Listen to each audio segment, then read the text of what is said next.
ओम नमः शिवाय। नमस्ते। आज मैं आप लोगों को बताऊंगी कि चतुर्थ भाव का मालिक जब कुंडली के अलग अलग भाव में बैठा होता है तो किस तरह से प्रभाव देता है। तो आप लोग वीडियो को पूरा जरूर देखिएगा जिससे आप समझ पाए। और साथ में ये रिक्वेस्ट करूंगी कि अगर आप लोग पहली बार देख रहे हैं हो हमारा वीडियो और आपको अच्छा लग रहा हो तो प्लीज आप हमारे चैनल को जरूर सब्सक्राइब करिएगा, लाइक करिएगा, शेयर करिएगा और बेल आइकन को प्रेस करके रखिएगा जिससे मैं कोई भी वीडियो डालूं तो नोटिफिकेशन आप लोगों को मिले। और ये बहुत ही सिंपल है, बहुत ही साधारण चीज है। इसका प्रभाव जो है परिवर्तित भी हो सकता है, उसके लिए दूसरे फैक्टर होंगे। आज जो मैं बता रही हूँ बिल्कुल सिंपल तरह से कि जब चौथे भाव का स्वामी कुंडली के अलग अलग भाव में बैठेगा तो कैसे प्रभाव देगा।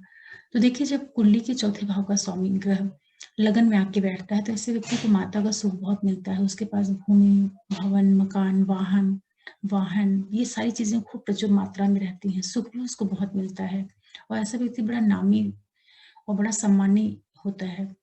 हर तरह के सुख सुविधाओं से युक्त उसका जीवन होता है जब भी चतुर्थेश जो है लगन में आके बैठता है, क्योंकि अपने से ये केंद्र भाव में जाकर के बैठ रहा है तो इसका प्रभाव जो है, उसकी शुभता जो है वो भी काफी बढ़ जाती है, एक अच्छी स्थिति मानी जाती है।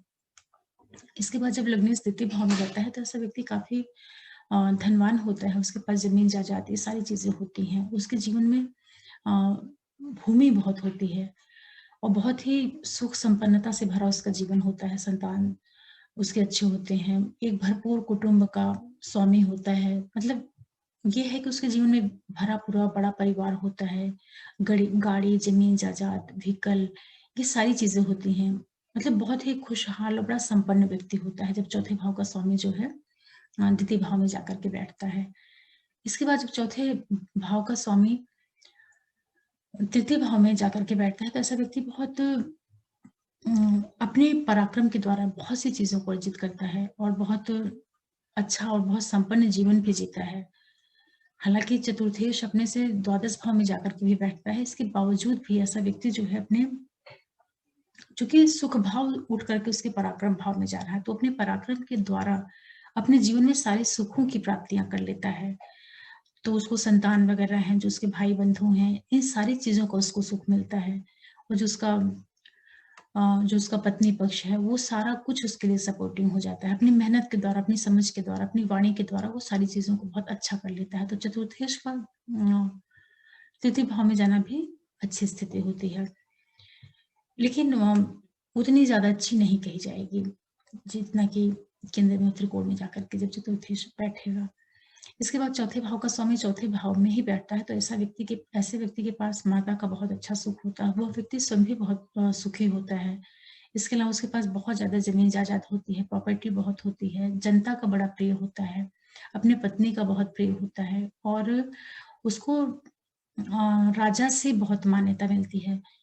जो समाज का बहुत प्रभावी वर्ग होता है उसके बीच में उसकी बड़ी अच्छी पहुंच होती है, बहुत पूछ परख होती है। चौथे भाव का स्वामी चौथे में होना बहुत ही शुभ स्थिति होती है और ऐसे व्यक्ति का जो घर होता है वो भी बहुत सुंदर होता है। घर के अंदर बड़ा सुख सुविधाएं ये सारी चीजें होती हैं, किसी भी चीज की कमी नहीं होती है। उसके पास सारे सुख साधन होते हैं जो जीवन जीने के लिए चाहिए होते हैं। तो चतुर्थेश का चौथे भाव में ही बैठना है, क्योंकि ये भी केंद्र भाव है तो काफी अच्छी स्थिति होती है। इसके बाद जब चौथे भाव का स्वामी ग्रह पंचम भाव में जाकर के बैठता है तो ऐसा व्यक्ति भी काफी सुखी होता है। उसके पास भी सारी संपत्ति होती है, जमीन जायदाद, प्रॉपर्टी सारी चीजें होती हैं।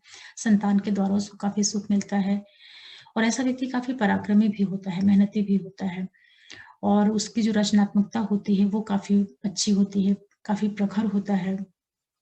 वाणी उसकी जो बुद्धि होती है वो भी काफी तीव्र होती है। अपनी बुद्धि के द्वारा वो बहुत से सुखों की प्राप्ति करता है अपने जीवन में। संतान पक्ष के द्वारा उसको बहुत सुख मिलता है। इस तरह की परिस्थितियां उसके लिए निर्मित होती हैं। ऐसा व्यक्ति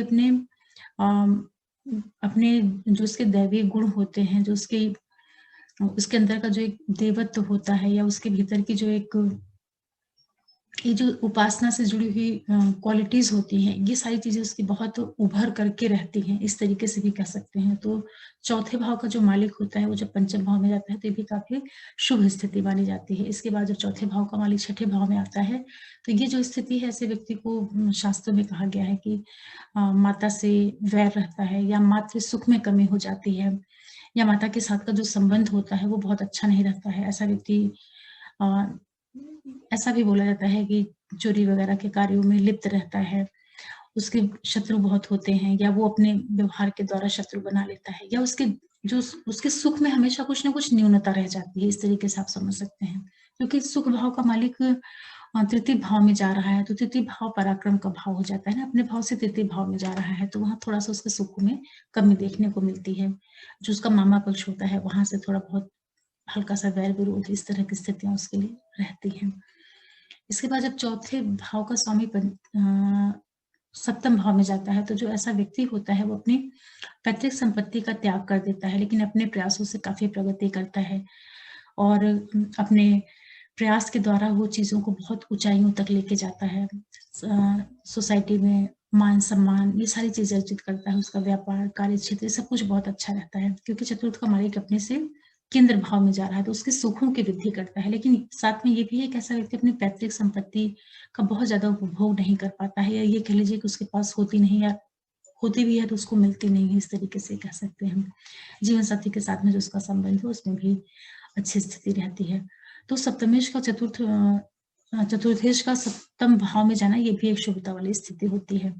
इसके बाद जब चौथे भाव का मालिक छठे भाव में जाता है तो ये स्थिति थोड़ा-सा नकारात्मक होती है। शास्त्रों में ऐसा वर्णित है कि ऐसा व्यक्ति माता और पिता के सुख से वंचित रह जाता है।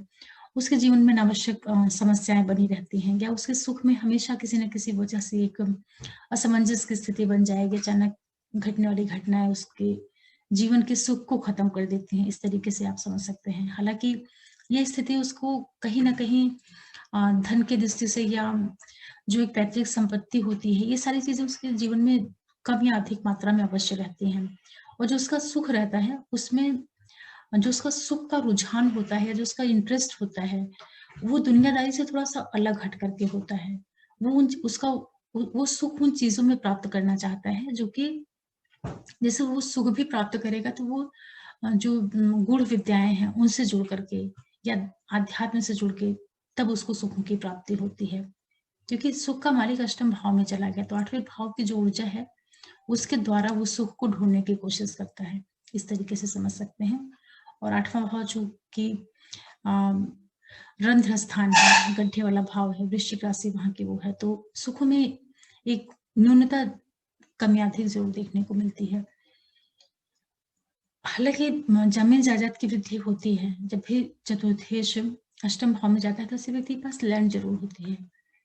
और चौथे भाव का स्वामी स्वामी जब नवम भाव में जाता है तो ये एक अच्छी स्थिति होती है, शुभ स्थिति होती है। ऐसा व्यक्ति को अपने माता-पिता दोनों का ही स्नेह मिलता है और काफ़ी भाग्यवान होता है। उसकी शिक्षा काफ़ी अच्छी होती है, उसका धर्म में ईश्वर के प्रति रुझान, गुरुओं के प्रति, देवताओं के प्रति रुझान रहता है।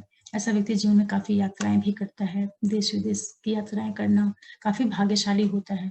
तो चतुर्थ भाव का स्वामी जब नवम भाव में जाता है तो काफ़ी शुभता वाली स्थिति में होती है और ऐसा व्यक्ति काफ़ी पराक्रमी भी होता है और पराक्रम के द्वारा सुखों को अर्जित कर लेता है क्योंकि चतुर्थेश जो है जब नवम भाव में जाता है तो नौवें भाव की उसको ऊर्जा मिलती है और नवम भाव में बैठ करके चतुर्थेश पराक्रम भाव को देखता है, तृतीय भाव को भी देखता है, तो तृतीय भाव से संबंध बना करके मेहनत के द्वारा वो चीज़ों को अर्जित कर लेता है। तो ये भी एक शुभता वाली स्थिति होती है क्योंकि चतुर्थ का मालिक जो है अपने से त्रिकोण भाव में जा रहा है इसलिए।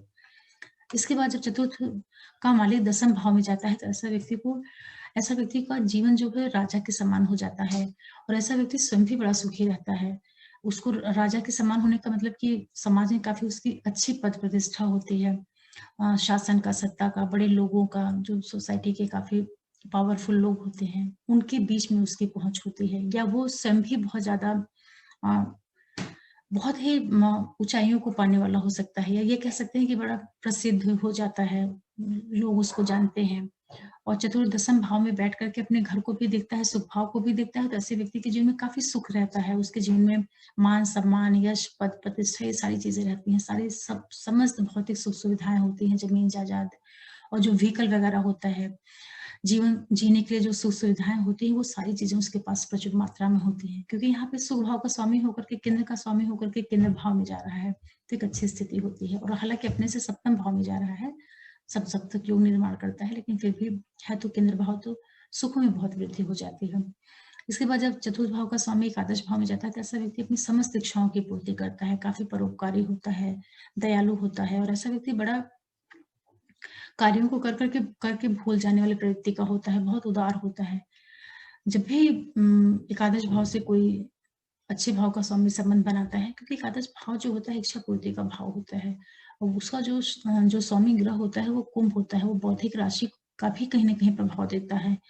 तो इसका बड़ा गहरा प्रभाव होता है कि जब चौथे भाव का स्वामी एकादश भाव में जाएगा तो ये व्यक्ति को बहुत उदार बना देगा, बहुत दानी बना देगा, उसके जीवन की समस्त इच्छाएं पूरी होती हैं, और साथ में काफी वो संपन्न होता है, और उसके जो सुखों का कारण बनता है वो उसके समाज के जो बड़े लोग होते हैं, जो उसके भाई होते हैं बड़े, या उसकी जो बहन बड़ी है, या जो उसका जो मित्र वर्ग होता है, वो उसके लिए सुख का कारण बन जाता है।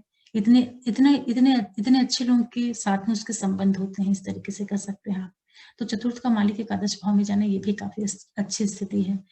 इसके बाद जब चतुर्थ भाव का स्वामी 12वें भाव में जाता है तो यहाँ पे जो है व्यक्ति, ऐसी संभावना भी कई बार बन जाती है कि ऐसा व्यक्ति अपने जन्म स्थान से कहीं दूर चला जाता है, या शास्त्रों में तो खैर इसको बहुत अच्छी स्थिति नहीं बताया गया है कि ऐसा व्यक्ति एकांतवास करता है और समाज से हट करके अलग दूर चला जाता है।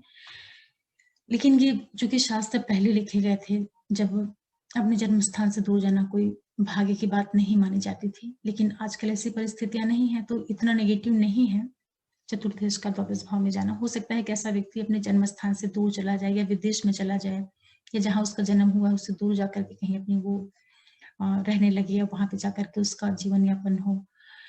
हाँ, ये जरूर है कि चूंकि द्वादश भाव है तो उसको अपने सुखों में कहीं कम या ज्यादा थोड़ी कमी जरूर महसूस होगी, या हो सकता है कि उसका पैतृक स्थान छूट जाए, इस तरीके से आप समझ सकते हैं, और कहीं विदेश से या दूसरे कंट्री से, दूसरे शहर से उसका संबंध बन जाए।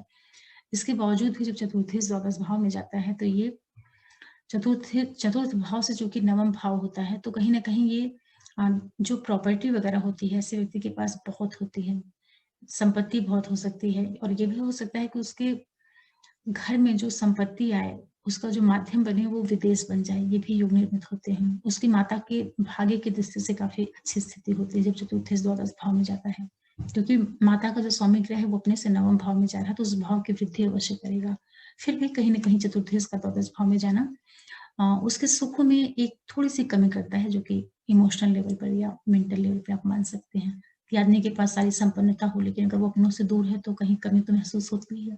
इस तरीके से आप इस परिणाम को समझ सकते हैं। आशा कर रही हूँ कि आज ये जो मैंने आप लोगों को बताया कि चौथे भाव का स्वामी अलग अलग भाव में किस तरीके से परिणाम देता है, उसको आप लोग समझ पा रहे होंगे।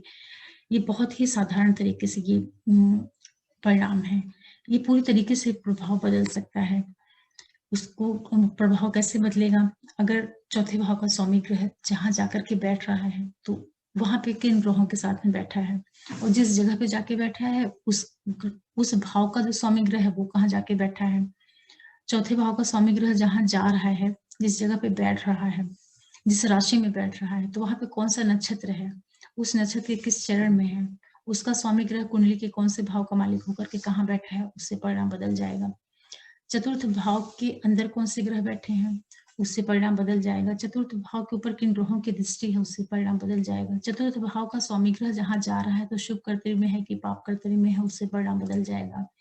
कहने का तात्पर्य ये है कि छोटे छोटे इतने ज्यादा फैक्टर्स होते हैं, उनको मिला करके तब फाइनल रिजल्ट निकल के आ पाता है। ये बहुत ही सिंपल केवल एक आधार पर बताया गया है कि चौथे भाव का मालिक जब किसी विशेष भाव में जाके बैठता है तो कैसे परिणाम देता है। तो इसको जानना जरूरी होता है, क्योंकि एस्ट्रोलॉजी की बेसिक चीजें हैं, अगर इनको जान जाए तो आगे चल के प्रिडिक्शन में इनको किस तरीके से यूज करना रहता है इसकी एक समझ आ जाती है। तो इसीलिए पहले जैसे कि जब कोई बच्चा पढ़ता है तो पहले ABCD 1 2 3 और क ख ग घ ये सब सीखता है, फिर उसको सीखने के बाद फिर उनको आपस में जोड़ करके बनाना सीख जाता है। तो इसी तरीके से ज्योतिष होती है, पहले उसकी छोटी छोटी बेसिक चीजें सीखनी पड़ती हैं, उसको स्टेप बाय स्टेप जब समझ जाता है तो फिर सारी चीजों को कंबाइन करके उसका कैसे परिणाम निकलेगा उसको भी फिर समझ में आने लगता है।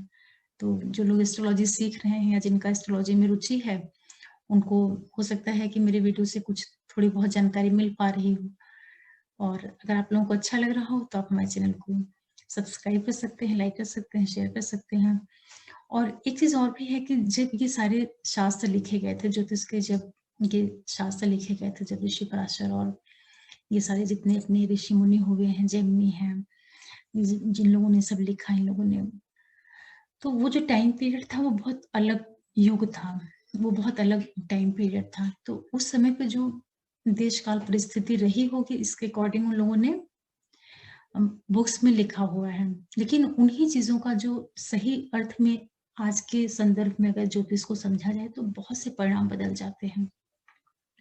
तो जब भी उसका अर्थ निकालना चाहिए कि इस भाव का स्वामी इस भाव में बैठा है तो किस तरीके से परिणाम देगा, उसको बहुत समझ के फिर बोलना पड़ता है।